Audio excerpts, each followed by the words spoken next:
D'accord. Déjà, je vais me présenter parce que tout le monde ne me connaît peut-être pas. Anthony Garnier, je suis engraisseur de chevreaux donc, dans le nord de Sèvres et depuis peu président de la Fédération nationale des engraisseurs de chevreaux, hein, qui a été créée il y a quelques mois. C'est une représentation syndicale pour intervenir de manière, je dirais, reconnue au sein de la section Caprine d'Interbev. Petit historique, on était depuis quelques années deux engraisseurs invités en tant qu'experts à la section Caprine d'Interbev.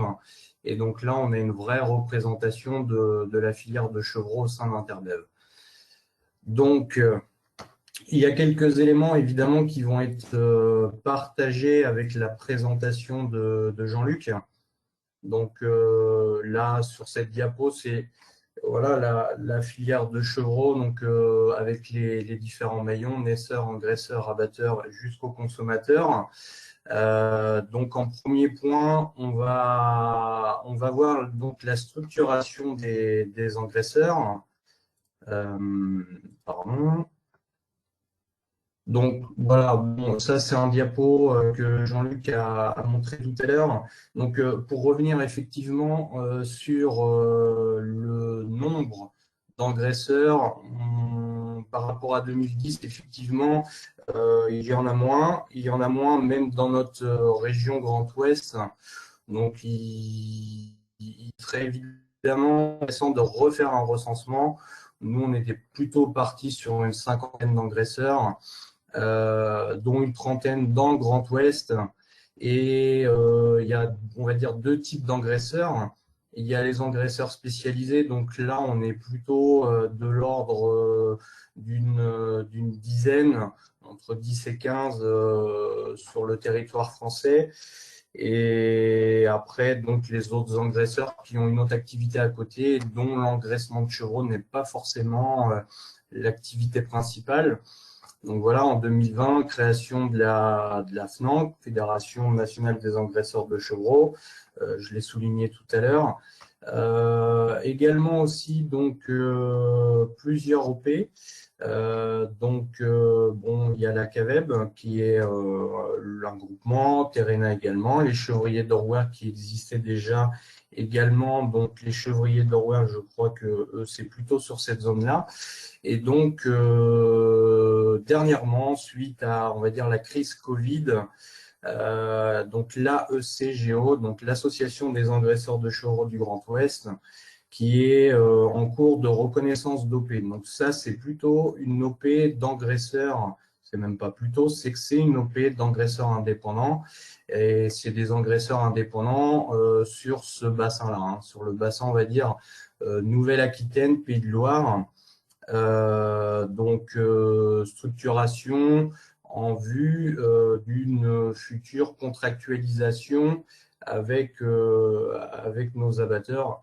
Et nous, c'est LOL et Pirio, hein, dans le Grand Ouest.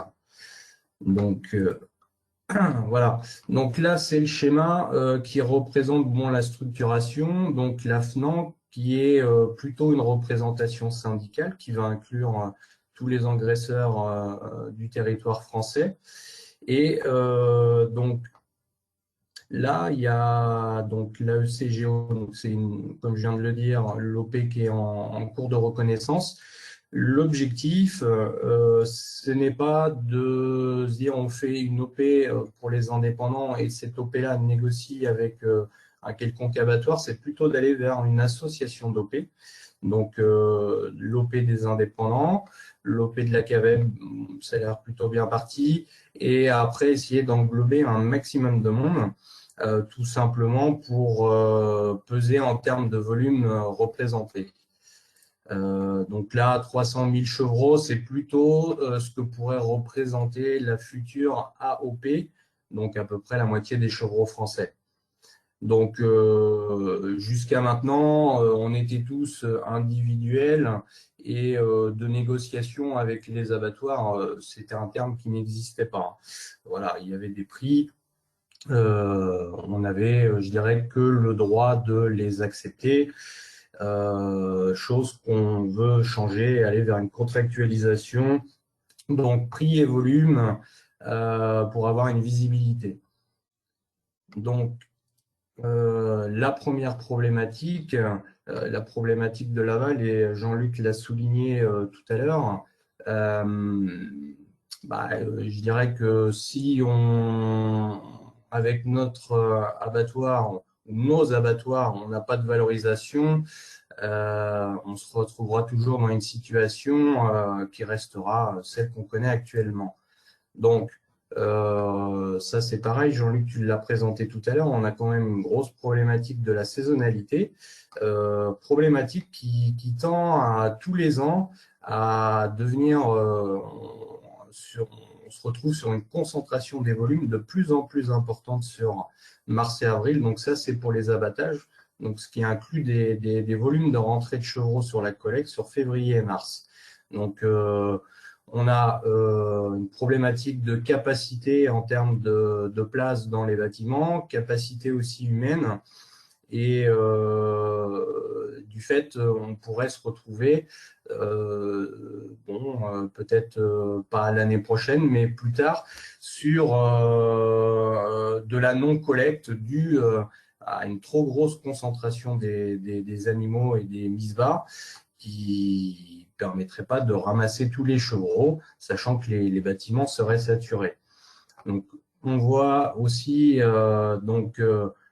sur le petit diapo, il y a une rentabilité qui est quand même surtout liée, la rentabilité annuelle, surtout liée à ce qui se passe à Pâques et à Noël, surtout à Pâques, parce qu'on le voit, les volumes sont importants. Noël, si on ne l'a pas sur ce graphique, mais juste pour que vous l'ayez en tête, il y a une dizaine d'années, il y avait à peu près 2 fois plus de chevreaux sur Noël. Donc, ça comptait quand même beaucoup plus en termes de rentabilité sur une année comptable. Donc là, il y a une nécessité, et je pense que ça va faire partie du travail prospectif, de repenser un petit peu l'étalement des mises bas et revenir à ce qu'il y avait il y a 15 ou 20 ans, où on avait un étalement des mises bas qui était bien plus important, et c'était beaucoup plus facilement gérable, aussi bien pour nous, engraisseurs, et aussi bien pour les abatteurs, parce qu'il y a une saturation aussi des outils d'abattage et de logistique sur la période, voilà, qu'on voit ici. Donc là, petit diapo sur les prix des chevreaux gras. Je ne sais pas si on voit bien, mais donc, bon, ce qu'il y a à retenir, voilà, 2020, où on est resté finalement au moment, on va dire, de la Covid et du confinement, sur un palier bas de 2,70 là. Alors que d'habitude, on montait jusqu'à 3,40, 3,30, ça dépendait des années, et ça permettait d'équilibrer financièrement nos années. Et là, en fait, on s'aperçoit que sur la campagne qu'on vient de connaître, 2019-2020, on n'a pas pu équilibrer les comptes justement parce qu'on n'a pas eu cette hausse sur la période pascale. Donc, on estime en 2020 un manque à gagner d'à peu près 5 € par chevreau pour les engraisseurs en avril. Bon, c'est une moyenne lissée. Ce qu'il faut avoir en tête, c'est que sur les 15 jours où on sort des gros volumes à Pâques, au lieu de les vendre 3,40, on les a vendus 2,70. Donc, pour ces animaux-là qui représentent à peu près 30% du volume de l'année, 25 à 30%, c'est 7 € par chevreau. Donc, c'est quand même hyper conséquent et ça a un impact évidemment financier qui est énorme. Donc, la conséquence, c'est que selon les ateliers d'engraissement, il y a eu peu de revenus ou alors pas du tout, plutôt dans des situations négatives. Et également, il faut le souligner, on n'a pas eu d'aide publique. On avait eu des pourparlers avec les différentes régions. On s'est fait, je dirais, en gros, on n'est pas rentré dans les conditionnalités, on n'avait pas perdu 50% du chiffre d'affaires.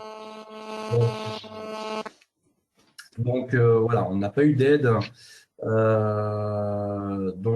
Situation compliquée, d'autant plus qu'il faut avoir en tête que les années précédentes, c'est plutôt une activité qui est, je dirais, en termes de rémunération sur le fil du rasoir. On dépend essentiellement comme l'a souligné Jean-Luc, des prix des chevreaux gras et des prix de l'aliment. Donc ça, c'est ce qu'il faut retenir, c'est que la crise du Covid a énormément fragilisé le maillon engraisseur.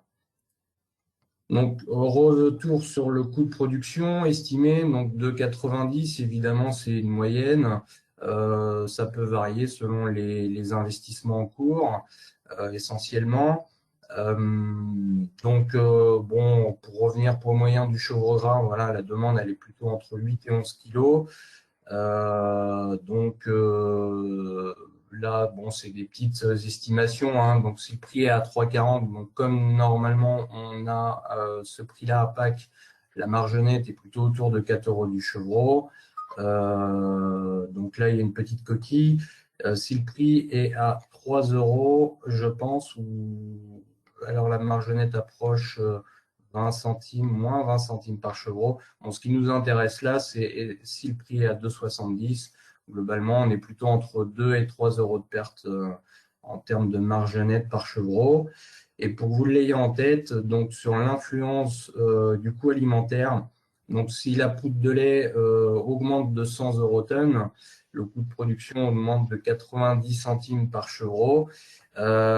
Certaines années, on est sujet à des fluctuations. C'est arrivé sur une année, par exemple, de se retrouver avec, sur une moyenne lissée sur l'année, de 150 à 200 euros tonnes de plus sur l'alimentation par rapport à N-1. Donc, on voit que clairement, les fluctuations de l'aliment ont une énorme conséquence sur les résultats, on va dire, financiers des engraisseurs. Donc, bon, là, pareil, retour sur un petit peu ce qu'a dit Jean-Luc avant. Donc, les rendements carcasses, c'est plutôt autour de 56%. Donc, ce qui fait un coût de production sorti en élevage de 5,20 € sur le kilo de carcasse.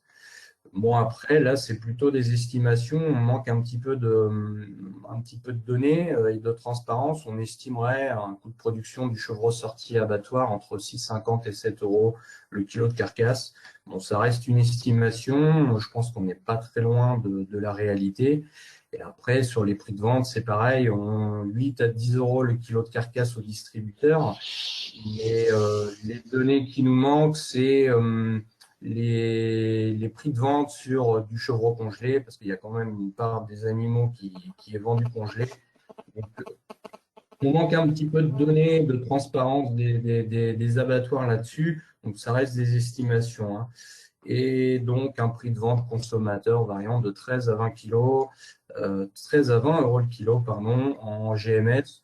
Je dirais même parfois sur du 10 euros le kilo, comme en ce moment chez Intermarché.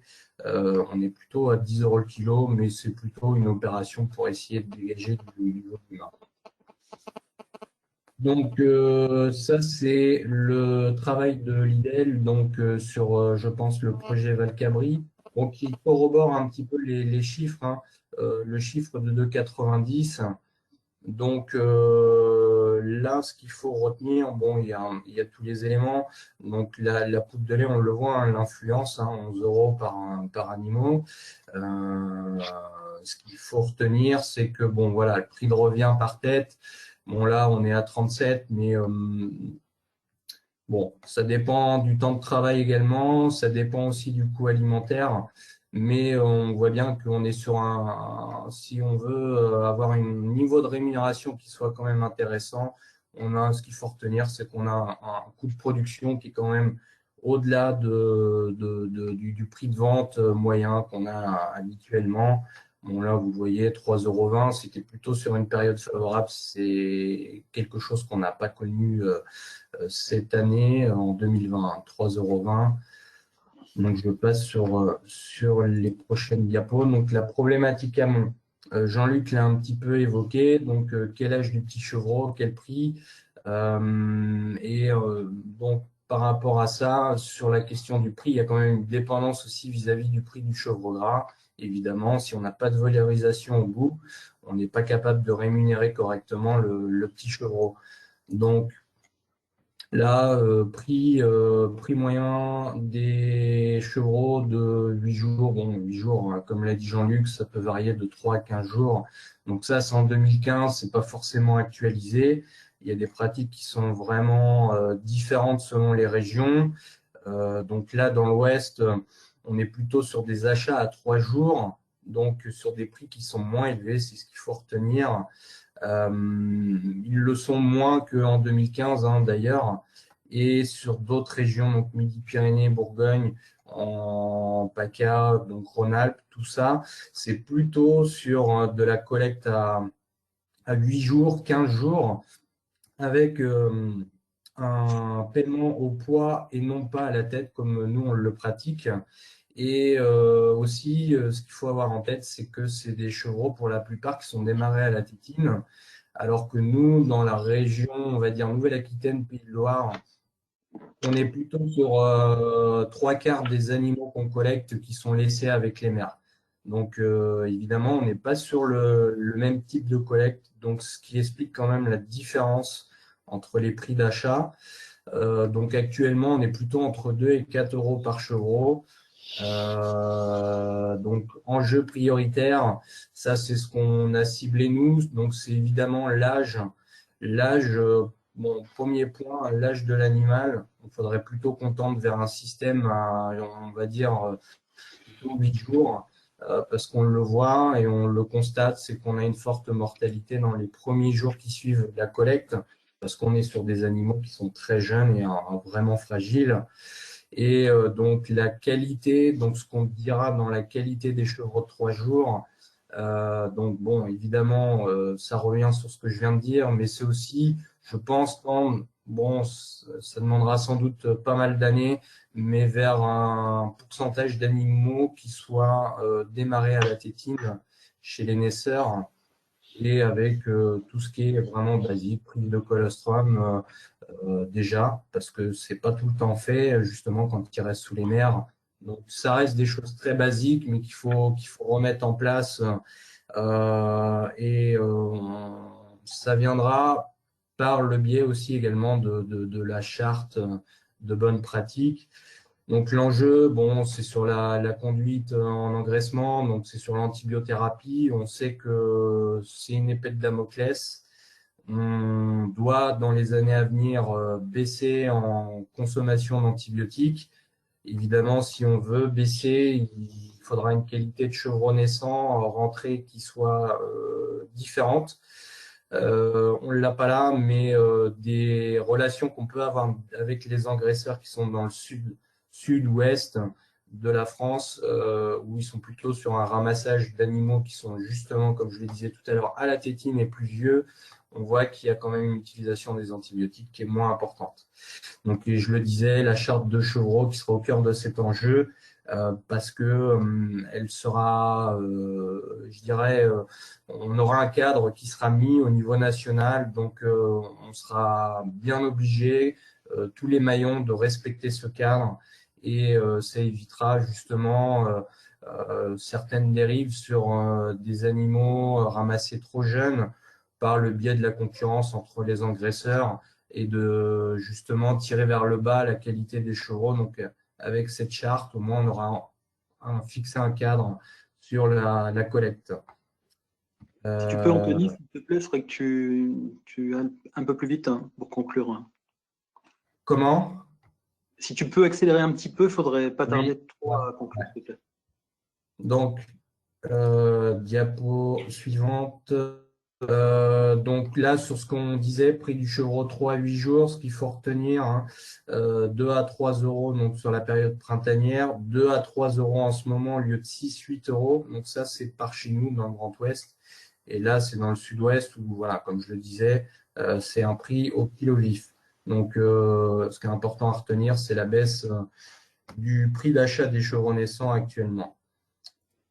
Donc tableau, pour que vous l'ayez en tête, globalement, c'est la perte des engraisseurs en fait de chaque maillon.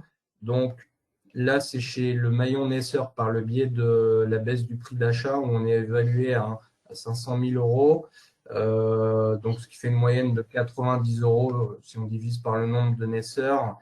Et donc là, c'est sur la partie engraisseur où on est à 1 165 000 euros. Et ce qu'il faut retenir, c'est que c'est une perte moyenne par engraisseur de 23 000 euros et de 46 000 euros environ sur les 10 engraisseurs qui font des quantités importantes.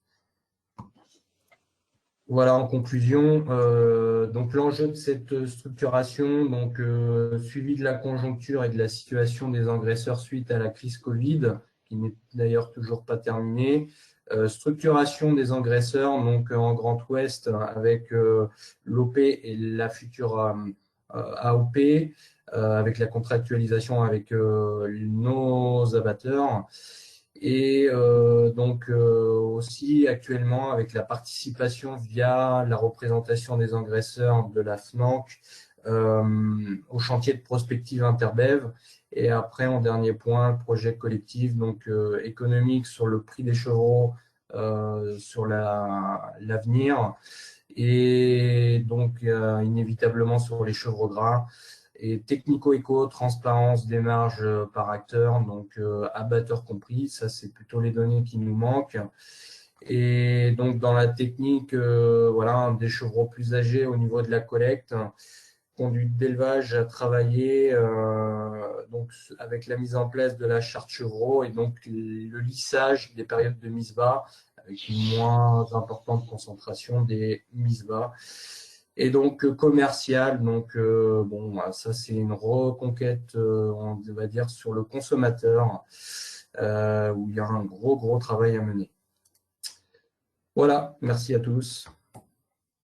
Merci Anthony. Gérard, est-ce que éventuellement tu veux dire un mot en complément? Je ne sais pas si Gérard, ouais. tu es... Oui,